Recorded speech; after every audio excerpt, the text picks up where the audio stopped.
Kamala said that she had once worked at McDonald's.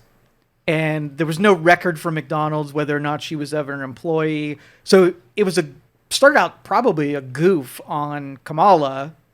And then, I don't know, do you remember Dukakis? Do you remember the moment, the tank, the helmet? All right. So there was a presidential candidate who, or maybe it was a presidential candidate. I can't remember now either.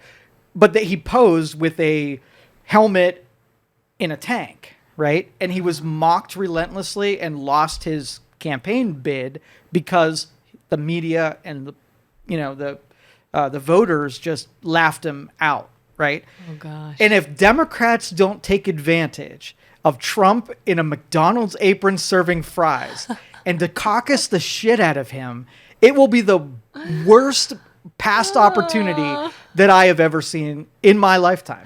Well, the picture I saw when I saw it on Facebook, it was people were saying things like that fry container's not even filled. He's gypping us already, kind of a thing. And it was kind of making fun of it. For sure. But yeah. And it was a total stunt and it was stupid as hell. And I don't know that if I'm an advisor that I'm going to say, go do that because that's kind of silly. The cons outweigh the pros in this one. Did he sure. do it He did to it. make fun of her? That's what I'm saying. Like, to me, it feels like there was some goof in this. Yeah. Right? Why else would he do it?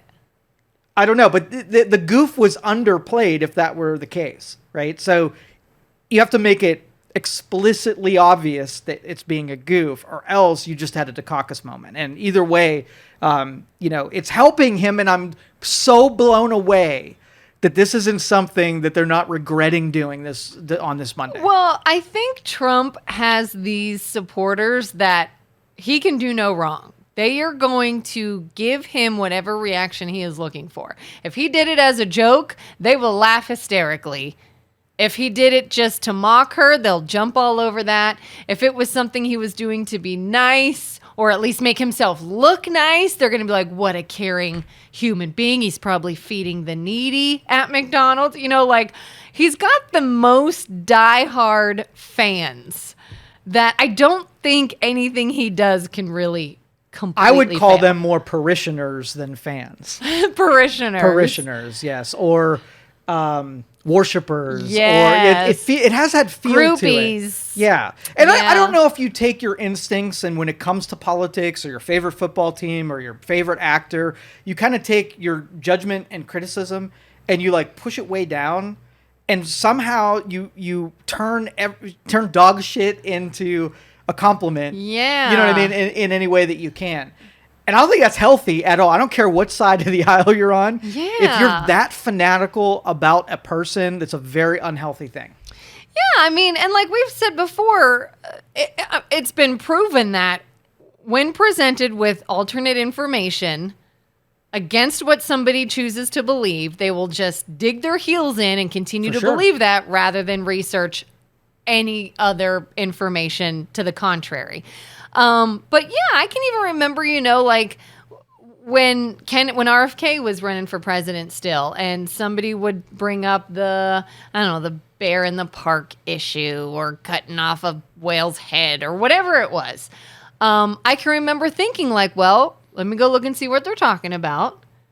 And let's hope it's not really bad because I like him and I don't want him to have done something really bad. And so, yeah, you can almost even just say, well, I'm not even going to go see what they're talking about. They're clearly just jerks and they're jealous of him and I still like him, period. I think more people would go that route and they don't even care why he does what he does or the thought behind it. They're just like, my candidate can do no wrong, period. Yeah, and I think that's what's most wrong about where we're at is I think the number of people who could take criticism towards the person on your team. So let's just say I wanted RFK to be elected president. Now, would I do anything or be critical about him if I wanted him elected? It's almost like I want him elected, so I can't say anything critical about him, and then I just become a fan of his rather than someone who just supports him good and bad. Yeah.